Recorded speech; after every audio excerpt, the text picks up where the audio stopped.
Tracer is the hardest hero in Overwatch 2.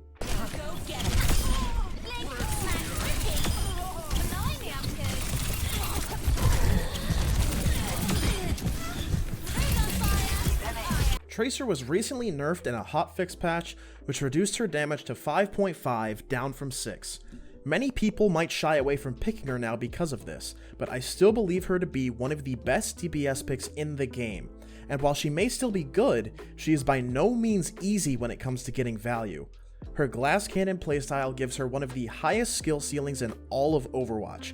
Even OWL players struggle to maximize her potential, as the tiniest of details can win or lose you fights while playing Tracer. Let's go ahead and break down the basics of her kit for anyone who's not familiar. Tracer's primary weapon, her pulse pistols, which now do 5.5 damage per shot, with fall-off ranges starting at 13 meters, at which point her damage will slowly start to ramp down.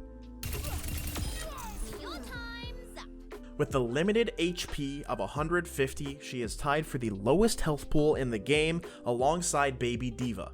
This obviously makes her extremely fragile with very high up-close damage. This is where her abilities help her to survive and make her one of the most dangerous heroes in the game. Tracer's first ability is called Blink. This is an instant teleport that sends you forward 7.5 meters in whatever direction you're facing, unless a movement input is held at the same time as you pressing shift.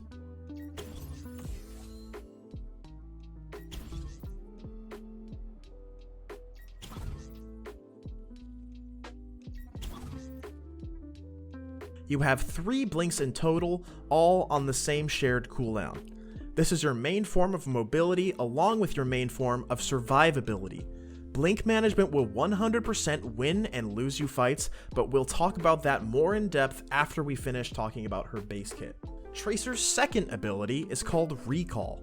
Using this ability sends Tracer back to the exact position she was at 3 seconds ago. Tracer's HP is also given the highest value that it had over the past 3 seconds. Keep in mind, Recall has some weird interactions when used shortly after picking up a health pack. Tracer's ultimate is called Pulse Bomb. This is a 350 damage sticky bomb that Tracer throws out from her hand in an arc like this. The projectile is decently difficult to land, so getting as close as possible to the target is ideal. Okay, now that you understand the basics of Tracer's kit, let's go into much more detail about how each ability should be used. Blink is the hardest cooldown that Tracer has, simply because of the infinite amount of uses that it has. It can be used for quickly getting out of spawn, traversing to higher areas, setting yourself up for kills, escaping, avoiding damage, and a myriad of other examples that would simply take way too long to talk about here. Tracer's Blink can be thought of in stages. Early in the fight, you want to use it to place yourself in a position, typically behind where the enemy is looking to walk, that will allow you to get easy pressure from behind them. Make sure to do this as early as possible so you're not wasting time once a fight has already happened. Once you've positioned yourself somewhere you believe to be good, try and save your blinks until you're engaging onto someone. If you use your blinks to close distance on someone too far away, you won't have any to actually dodge damage and you'll be forced to use Recall. Use your blinks to force enemy players to reposition their crosshair a lot, or to dodge key abilities. This includes things like Ana's Sleep Dart, Roadhog's Hook, Soldier's Helix Rocket, and many more. The cooldowns that will burst you down quickly are the ones that you want to keep an eye on. Blink is also very good for setting up Tracer's pulse bombs, but we'll talk about that more when we dive deeper into the ult itself. Another aspect of Blink is referred to as the Blink Punch. This involves you starting your melee animation and blinking immediately after. The melee hitbox lingers, so meleeing before you blink saves you time. This is effective at securing kills on low HP targets that are within blink range. Tracer's melee is a very important aspect of her kit, so try and mix in melees after your clips if you're right on top of the target. Blink melee is a great way to secure a kill on a very low HP target that is out of range of your normal melee. You can also 180 while you blink if you're too close to the enemy for a normal blink distance. Learning and getting a feel for how far your blink sends you is very important.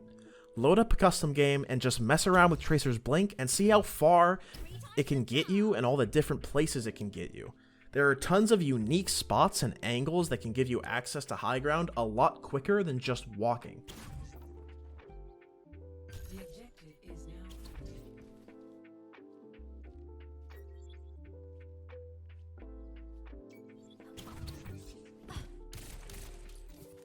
Now let's go ahead and talk more about Recall.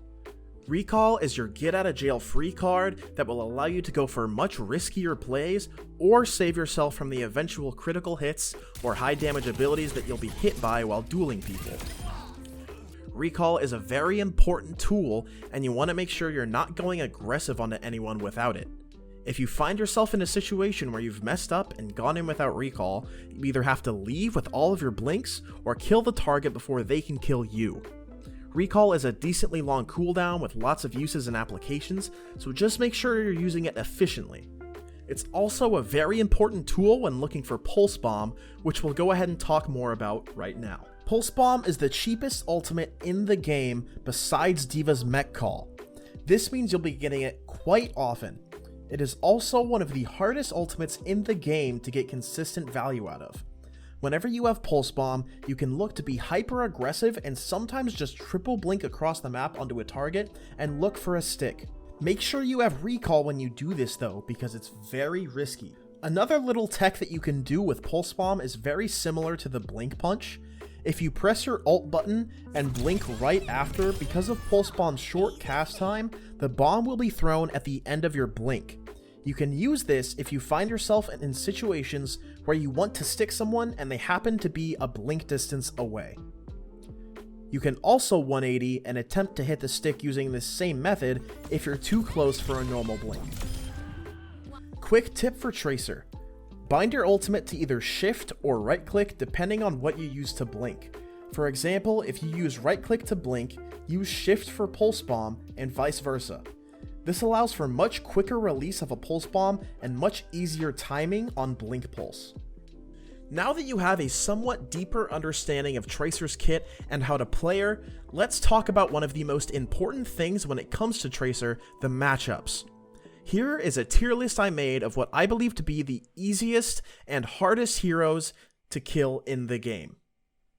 Keep in mind that just because a hero is in the higher tiers, by no means are any of them an easy kill. A Tracer player has to be extremely mechanically efficient and accurate to secure kills. A bad Tracer player will struggle to get any kills at all because of the character's high skill floor. Tracer's best matchup is against Zenyatta. Zenyatta is an S because of his large hitbox and limited mobility. He has a decent duel against Tracer with Discord and headshots, and he can definitely win some of the time, but the Tracer will be favored in a majority of the encounters. Everyone in A tier has few options to match the Tracer, but they can still find ways to get value against her. Sim has very limited range and no big cooldowns to actually damage you as long as you're playing around her turrets.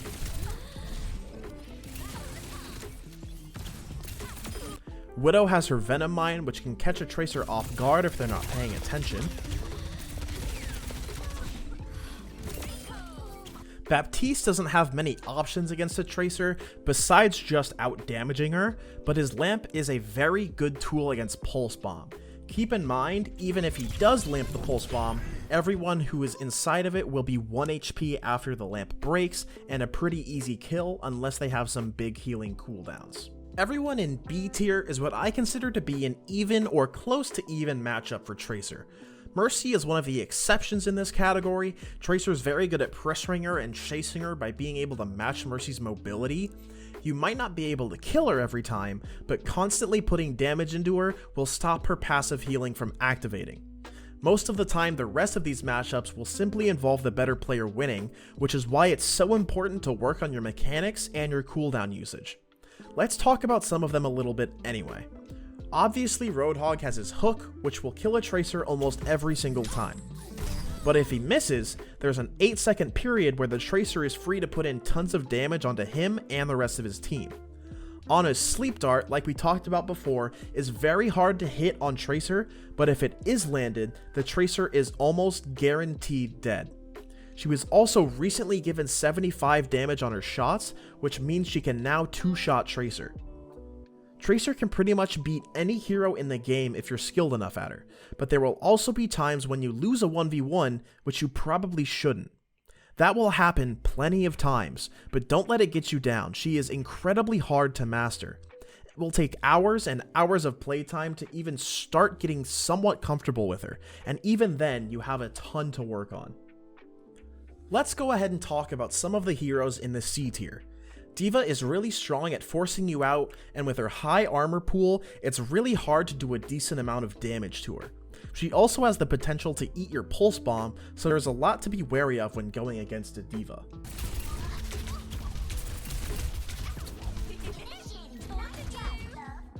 Cassidy's magnetic grenade is pretty much a guaranteed way to force Tracer's recall. Now if he doesn't have it, he can actually end up being a pretty easy target to go on. Good Cassidys will just hold on to the grenade for you, so finding a time to engage on him with your recall still available can be pretty difficult. Kiriko has two abilities that can shut down your pulse bomb. She can either teleport and drop the pulse, or just Suzu herself or her teammates and ignore the damage entirely. This is probably the last hero in the game that you want to look to stick, besides tanks. She also has very good duel potential against Tracer with her 120 damage headshots. Lucio is very slippery, and it can sometimes be hard to do any meaningful damage against a good one when they're constantly off the ground wall riding. Moira is another character that's pretty hard to 1v1. Her fade lets her get away from Pulse Bomb, Heal Orb makes her unkillable in a 1v1, and she's extremely easy to aim with. Waiting for a Moira to use both of her cooldowns is the best time to engage onto her. Orisa is very tanky, and unlike Ramattra, poses an actual damage threat to you with her spear.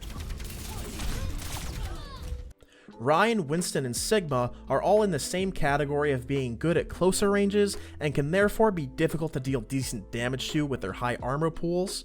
Sigma is probably the easiest out of the three, but his rock is also a very big threat to you, as if he lands it, you're dead 90% of the time. Also, similarly to D.Va, Sigma has the potential to eat your pulse bombs. Finally, let's talk about D tier. Most of these should be pretty obvious though. Pharah's gonna constantly be in the sky, so doing any meaningful damage is fully dependent on her mismanaging her flight. Sombra is a character that won't ever try and take 1v1s with you because of the reduced hack time in Overwatch 2. Most of the time, a 1v1 with a Sombra will result in both players using their escape abilities, and nothing of value ends up happening. Torb's turret is a massive deterrent to Tracer. It auto-aims and does steady damage, so if the Torb places it in a somewhat decent place, it can be very hard for you to get anything done. Let's also talk about another important aspect of Tracer, which is the Tracer Mirror. It's one of the more mechanically intensive 1v1s in the game, with how much movement and ability tracking is involved, along with heavy emphasis on mechanics. Usually, these will take place around a health pack because of how Tracer wants to constantly be taking space around these health packs to help improve her uptime. The most important thing in the Tracer 1v1 is who gets more value early and forces the first recall. Typically, the first Tracer to use recall in a 1v1 is the one who will lose, barring a significant outplay or misplay from the enemy Tracer. Try and use the health packs that are around to give yourself an advantage. You can often use health packs as a way to hold on to your recall for much longer than you would usually have to, so leverage them as much as you can. Try and squeeze as much time out of your recall as you can. Even if you lose 50 HP really quickly, you still have a couple seconds where you will go back to full HP with your recall, so try and hold onto it and get some extra damage onto the enemy Tracer before you're using it. Implementing blink punches against Tracers is also very impactful, because it will usually force one of their blinks, along with dealing enough damage to get rid of a whole fifth of the health bar. That's just about it when it comes to the basics of Tracer. There's a lot more to learn and improve on than what was discussed here, so just keep working and keep learning. Again, she has one of the highest skill ceilings in the game, so don't get discouraged if you're struggling to pick some of these things up. It's going to take lots of time and practice, but if you keep at it, I know you'll find ways to get insane amounts of value with Tracer. I hope you enjoyed the video. If you did, go ahead and give it a like and subscribe. Tons more content is coming to this channel every week, and I'm really excited for what the future is going to bring here. Go ahead and follow me on all my socials too. The links will be down in the description. Again, thank you guys so much for watching, and I will catch you all next time.